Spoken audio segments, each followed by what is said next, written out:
What's up? It's me and Durand here. We're at Corazón in Cabo on a rooftop. Mm-hmm. Sorry. If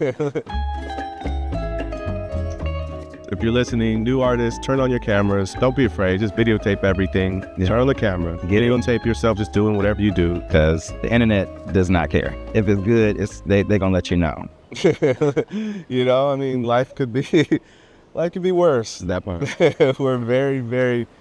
We are very blessed people, singers, entertainers. We've been having a good time here. Mm-hmm. It's my first time here. It's my first time here. We're both California boys. Absolutely. At this point. Yeah, at this point. So growing up here, I don't know why I never came here, but I just never have. And I've always heard about it. So I wanted to for Kev and Melissa's ceremony. Which I have to say was one of the most seamless, smooth, easy weddings to be participating in. I'm sorry, vow renewal. Vow renewal. As she said, vowel. She said vowel. Get her. Melissa said vowel. I was like, vowel. I heard it. Yes. No, that was excellent. So like cute. Short and sweet, just everybody was having a good time. When Kev came down and said, "Can I call you Rose? Can I call you Rose?" I thought it was gonna It's just fall over. it wouldn't be what it was if it wasn't for Kevin's shenanigans. We Yeah. need some kind of shit, because if you're gonna shenan once, You got a shenan again. and again and again. Shenan again. All the things. And everybody's in the rose color. It was just gorgeous. It was gorgeous. Oh yeah, and you came out decked in your red, Ready. Rose red. rose red. Crimson. Crimson. Crimson. She loved Holy that word. crimson. Now that I think about it. Old church word. Mm-hmm. Yes. Let me see. And then what else? We sang. We sang for the ceremony, sang for the reception. It was a dream. The reception is where I really cut up, because I think by the time I was on stage, I think I had like my fourth French 75. So it was just, we here, y'all. We here. And then I'm so glad that when I went to go sing Don't Change, Kev sang. Kev came up and sang with you. He came. Because he knew it. He did. He took that bridge, okay? And I'm like, that's the part that I was like, because they were giving me songs that I didn't. Yeah. The songs I know, they said, we want you to sing that. Yeah. And he came up and covered that bridge. Just covered. He did. Covered it. He did. Oh, gosh. It was good. It was a good night. It was perfect. Mm-hmm. Perfect. Slept good. So, I mean, I've been hanging with your manager. So I've been hearing, what's happening. I see her working all the time. She's working all the time. So let us know how your life has changed over the past year. I've known you for years and years, but the work you've been putting in the past, I say 1 to 2 years, all the work you put in before this has paid off. Oh yeah. And you're starting to really reap what you've sown. That's what I see. Yeah. You're starting to harvest the work you've been doing for the last 10 years or more. Almost Probably 20. 20, yeah. Yeah. We professionally started at 16. Professionally, but then we have to account for the 16 years leading up to that. Yeah. Where it was just the investment, my parents pouring into me, investing in proper life skills that I still utilize to this day. Yeah. Like that type of thing. That's true. We were both blessed with good parents. And you either get lucky with parents or you don't. You don't get to choose. You just, and I feel like I just got lucky with mine, but there's nothing like that. Yeah. To have parents that pour into you and believe in you and push you, but let you be you. Yeah. And guide you. And having a good support system. Right. That is also very key. Right. Because now I'm in a position where, for the longest, it was the Church of Make It Enough, which still, we are part of the Church of Make It Enough. Yeah. It's like we still have a small team. It's growing. Yeah. But also we ain't got no $90,000 for no wardrobe budget for a music video. Like that's just not where we are right now. Yeah. Maybe one day. One day. But you get all the sponsorship. That, and I'm also just glad to be doing what I love. If I'm going to be tired from anything, at least let it be from something I love and that I'm good at. Yeah. Both those things. I want to be empty at the end of my life. I just want to be talentless. Yeah. All of it gone. I just want to be just drain me of my talent. I want to use it up. I don't want to get to the end of my life and have all this reserved, like, oh, you want to use it. Yeah, what I should have did, what I couldn't do. And if anyone is using it, you are living all the lives. Listen, no, we've been outside, and it really popped off when Tiny Desk dropped.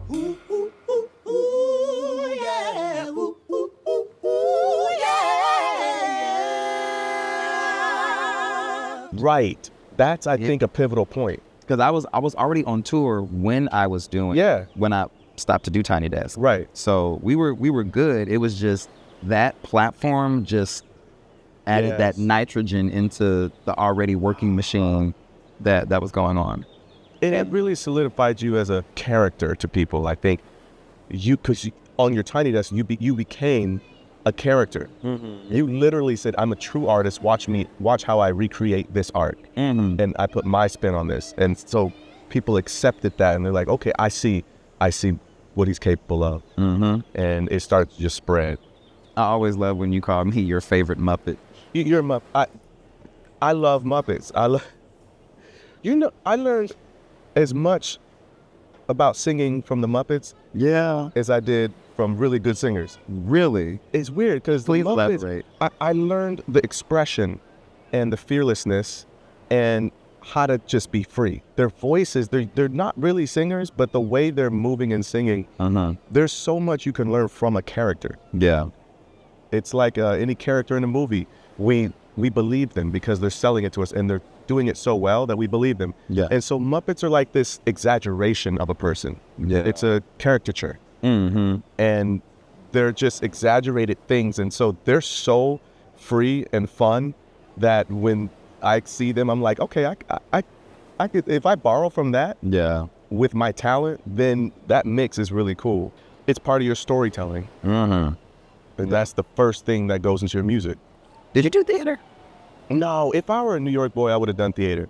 I never did theater. I did school plays, but I never did theater. I would have if I were but in California, it was just, and I went to private school my whole life. I didn't have a lot of, it wasn't a very big school. Yeah.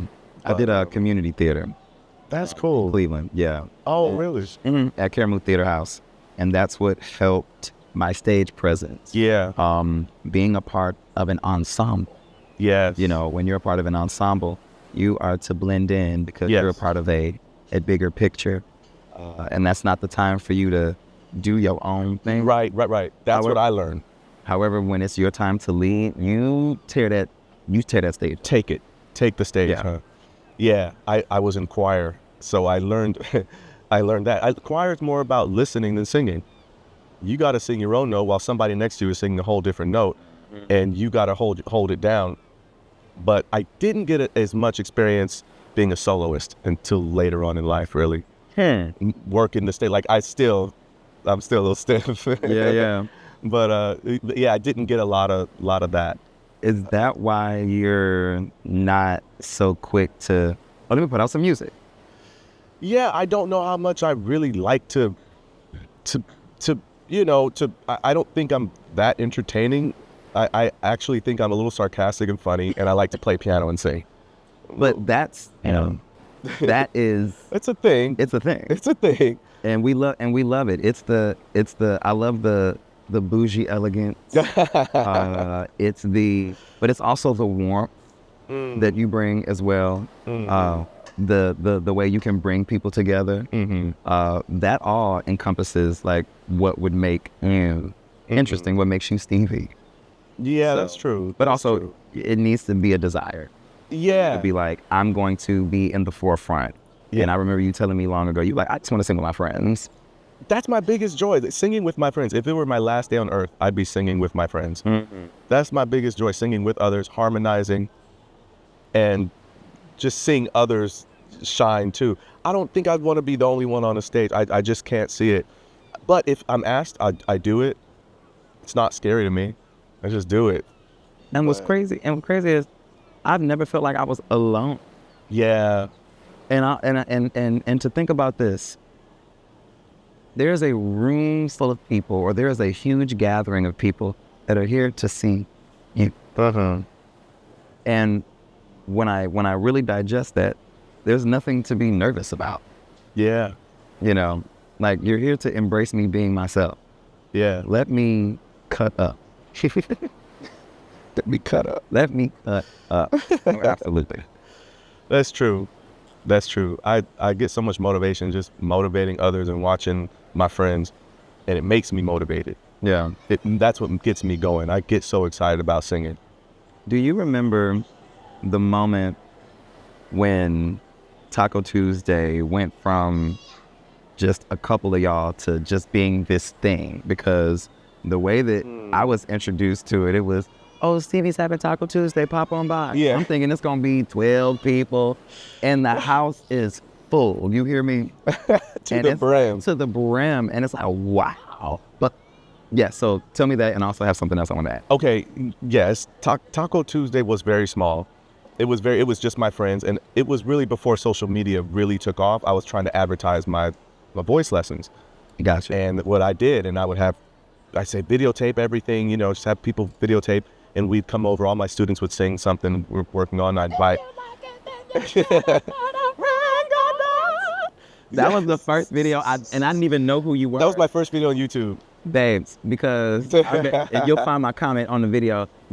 Drake better tickle them keys. Oh, that's right. That was you. Yes. That was you. Yes. No, my little cousin put it on YouTube because he knew how. I didn't know what YouTube was. Yes. Put it on YouTube so everyone could see it. And then people started watching this video, and it blew up, and it was so funny. Yeah. It was my gospel version of Single Ladies, Put a Ring on It. And it was just me and my sister, Nelson, friends, and we were all. I saw like Aaron was there. Aaron. I was like, oh, Allison. Wow. Yes. Just a core group of friends that I still have, and so it was just a really crazy moment. I didn't know that would be anything. I didn't know. And that was when I first moved into the house, and it was the beginning of when I chose to be a vocal coach and when I chose to really take it serious. Yeah.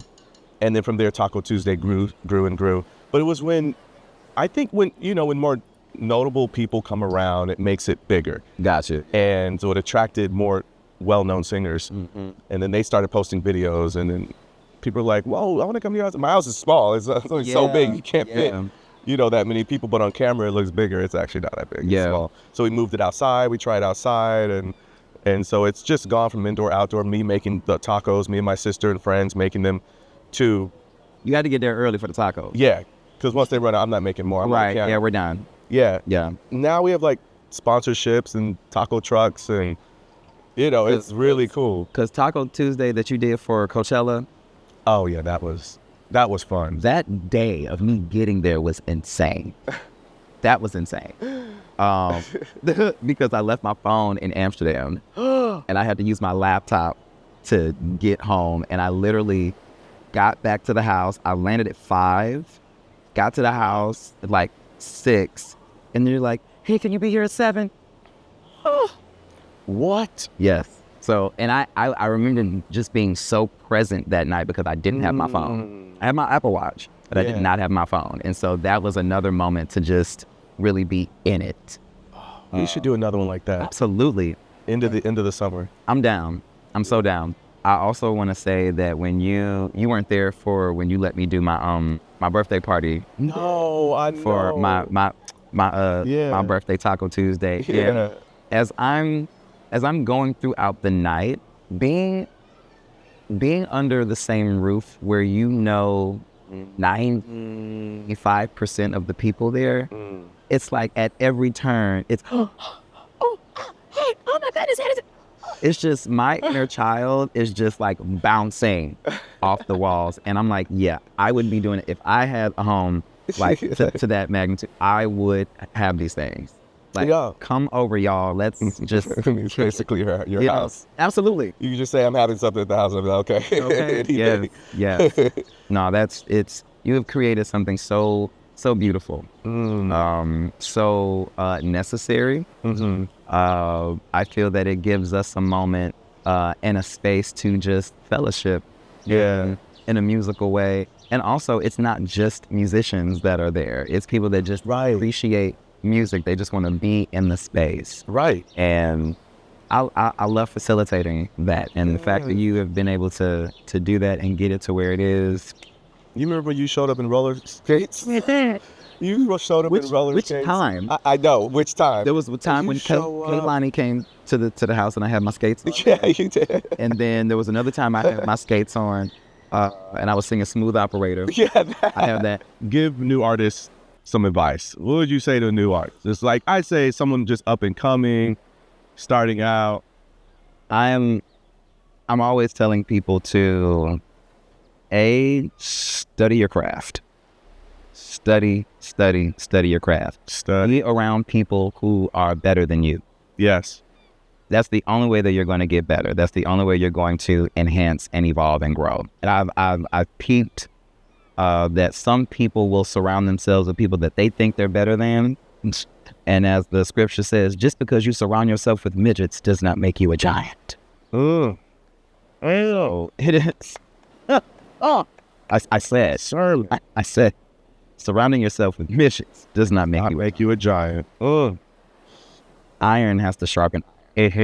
So being in an environment where you can grow and learn, that is always key. Yeah, humble enough to learn. Mm-hmm. Listen. Utilizing, the social media. Yes. Do as the vet would say, feed the beast. Yeah. Do what's popular, do what will gain traction, and then once you do enough of that, then you can so do my own music. Yeah, it's just with it. Exactly. Also know that either really popular covers or funny stuff will circulate a little. That's true. More. Collaborating with people. And I also noticed too, especially moving to Los Angeles, people are more prone to help people that they see helping themselves. Right. It's not just I just got here, I'm dope, you should work with me, or you should let me. Right. It's like, wait a minute. Right. Let's see what it is that you're doing, how you're doing it, and then we can go from there. Right. Let me an opportunity to just let you be.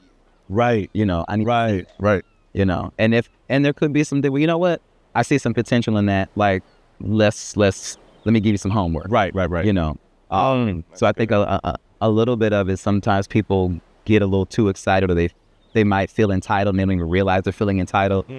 Because it's like, I like your stuff. Yeah. I don't know your stuff. Yeah, exactly. So put your stuff out. Exactly. Listen, ain't no time limit on it. I'll be here.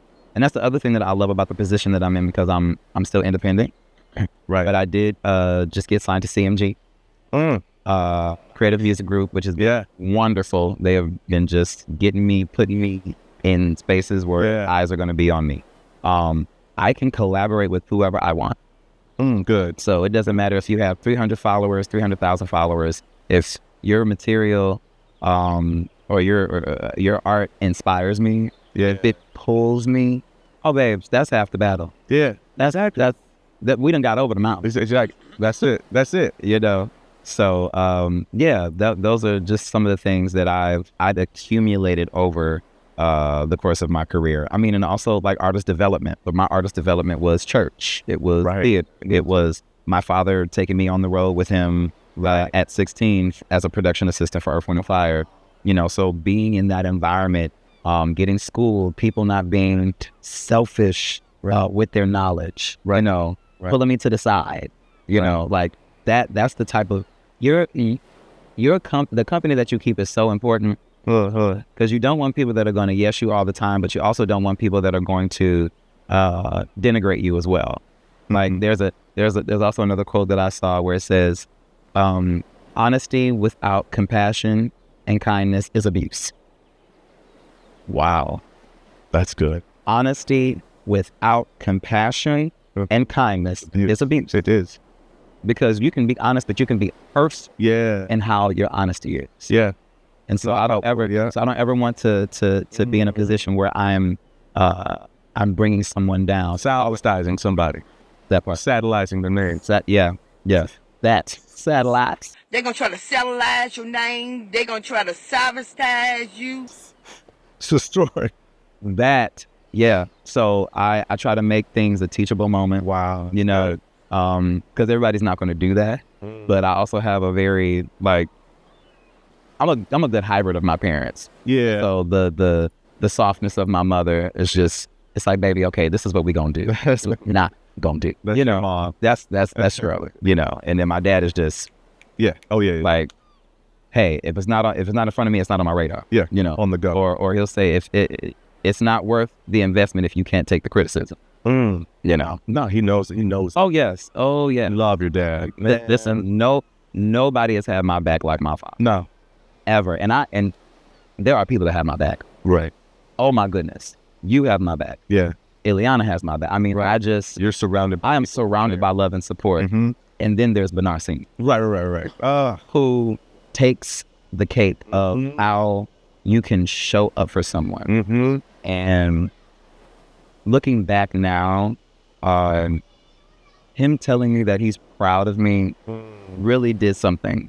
Mm-hmm. I didn't realize what it was doing. It made me feel like I could lift a car. Yes. Even with things that I felt didn't deserve Right. him to say he was proud of me. Like, you working your gig. Yeah. And I'm a delivery driver. Yeah. Or coming out to LA and he's in my studio apartment. He's like, you did all right for yourself. Like, wow. Yeah, you're like, this is just a start. Yes. And but that, when a father says that to a child, it is everything, because they installed your buttons. They know. Yeah.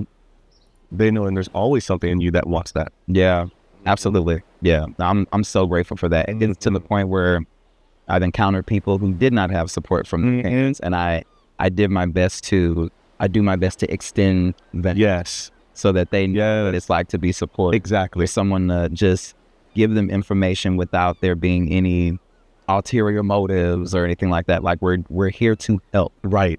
You know. That's what we're very similar in that. We're very parental to other artists. Yeah. Because we had it, we were blessed with it, so we give it away. Mm-hmm. We had that support. Man. Mm-hmm. What was your first concert you went to? Oh, Daryl Coley or Take Six or Clark Sister, somebody when I was little, BDCC baby. Yes. I don't even remember. My parents would take us to concerts all the time. We were little. Growing up in LA, yeah, we were always at concerts. Yeah. We'd be little kids. We'd go to concerts. You know, that's one thing we did. We'd go to concerts, and I just listen to the music. Mm-hmm. I don't even remember. But it was some church concert, of course. Yeah. Somebody amazing, real good singing. And those are still concerts. Like, like a lot of us, grew up in church and they're just like, oh, does Kirk Franklin count? Yeah. I thought my first secular concert, I remember the big one. Yes. Was probably, I remember going to see Mary J. Blige when I was in college. Yes. And it was the big center downtown. It was like my first big non-church concert, I think. Which album was this? She was doing all her stuff. It was when Be Without You, I think, came out. Maybe around that time. Oh, wow. I don't know, like 2000s, early 2000s. That's right. And I was just like blown away at how many hits she had. She got cataloged. Her. Yep. And you know who else I would like to see do a versus? Mary and Janet. Oh. Mary and Janet. I feel like that would be the hits, man. Because you got, oh my goodness, what? He has so many hits. At Janet, I mean, I just saw Janet at the One Music Fest when Did you go see her? Oh, man. Yes. It's just, and I'm just watching. I'm like, hell, like we still going. Yeah, they're still going. The two aunties, they're just going. Yeah, we were talking about aunties like the Erica, Jill, Lauren. Jill. Yeah. The people these are the ladies that we grew up on. Mm-hmm. Mm-hmm. Yeah. What is a dream collaboration that you would like to see that has not taken place? Or at least for us. It could be, but man, there's a lot of them. A dream collaboration will be, okay, when I think of, I like a lot of tight harmonies. I like Take Six and like what Jacob Collier does. Mm-hmm. And I like Jasmine Sullivan's voice and Yeba's voice, and I think a mix of harmonies and a really good, rich female singer like a Layla. You could give me Layla, Yeba, and Jasmine on a platter. That'd be crazy. And just like do something super musical with maybe like Bobby McFerrin producing it. Take Six, somebody like that, just really giving us a musical body of work. I think like going through the history of music, black music would be beautiful. Some arrangement that shows music. I mean, just pulling in some of the great voices together. I tend to love, female singers, especially with rich voices, but They tend to utilize their instruments more.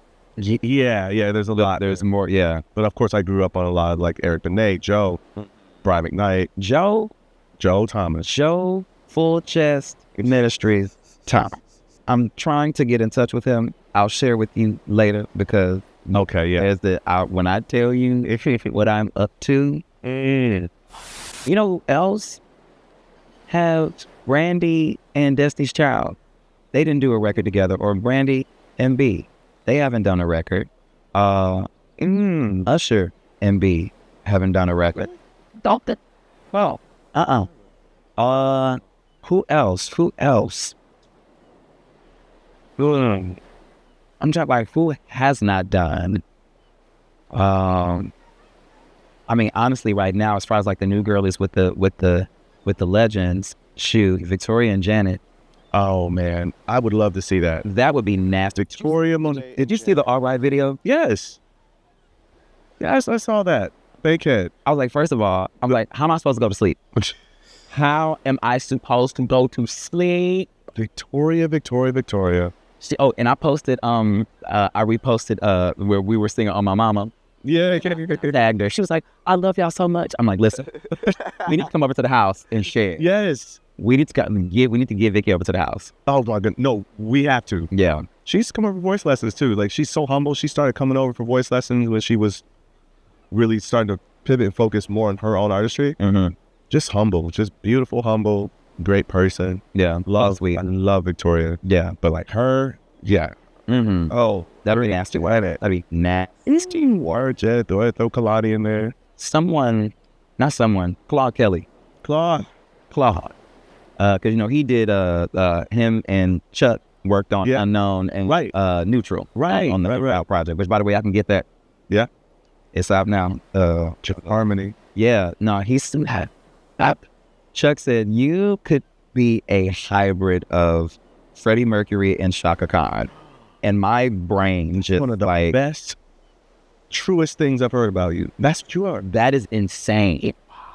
Freddie and Shaka. Yes. That's you. And then R&B Only just mentioned Durand Bernarr is so Shaka Khan coded.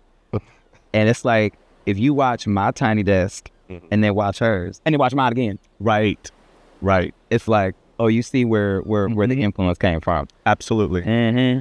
Oh, yeah. Absolutely. Mm-hmm. And you being around Erica for so many years. That part. And that's her got so much from Shaka. Yeah, absolutely. Yeah. And Shaka got a lot from Sarah Vaughan, from what I heard. Wow. And that's true. So I had to go tip through Sarah Vaughan. Let's see what she was. Sarah and the horns. And man, speaking of horns, have you ever performed with an orchestra? Yes. There's nothing like it. I think I'm made to perform with an orchestra. Yeah. Me and Luke James were talking about that. He did a session where he did an orchestra performance. Yeah. I was hoping that I was going to be able to utilize the orchestra when I did the Hollywood Bowl. Oh, for Juneteenth. Yeah. Didn't even matter though. No. Like, that moment is going to come. It is. Like we ate that up. You feel a lot of lives surrounding you, and I think that's when I feel most comfortable. Like, I would feel completely comfortable with an orchestra around me, and that's what blows me away. Mm-hmm. That it just feels like, it's like a choir, but something about strings. Yeah, that I needed to French horns. That gets me. French horns is like strings and French. I just love it. What's your favorite instrument? Piano. Yeah, piano is the greatest instrument ever invented. I stand by it. Piano, it can emote every single thing, and it can play a lot of notes at once. It plays chords.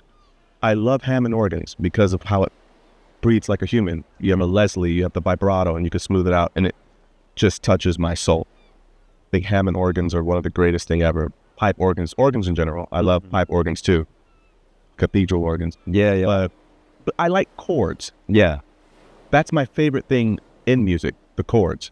That's my favorite part of music. Blending the notes. Yes, the actual chords and the notes. And so I like instruments that play chords. Yeah. That's why I like pianos and organs, because you can get a chord out of them. Mm-hmm. Just the way they're built, you can get a lot of notes out of them. And that's my favorite. Mine is the bass. I'm gonna play bass when I get to have. I need to learn. It's it can exist on its own. It can also add bounce and rhythm. Yes. It can change the direction of the chord. Yeah. On what note it decides to hit. And you never feel sad when you hear the bass. Ever. Oh, let's do it. Ever. You might, like the piano, weeping. Strings, violins, all that stuff. That can, but when you hear the bass, it's, and that's like, if I was an instrument, I would be the bass. And you sing bass too. You sing bass. Oh, yes. All right. Is it time to jet ski? I think it's time to jet ski. It's time to jet Let's do the jet ski. Well, let's go. Artists, if you're listening, new artists, turn on your cameras. Don't be afraid. Just videotape everything. That's how you know who we are in general, because we one day woke up and said, let me just turn on the cameras. Turn on the camera. Videotape yourself just doing whatever you do, getting your talent. And getting an objective opinion on what it is that you do. You got to branch out of your immediate circle, because the internet does not care. Nope. No. If it's good, they're gonna let you know, and if it's not, then you know that you got work. You know, that's true. That's the advice right there. Nutshell. Y'all. All right, guys, from Cabo, Photos on. We're here. Okay. Thank you for watching and hanging with us. We're going to get the water. Okay. Thanks, Bob.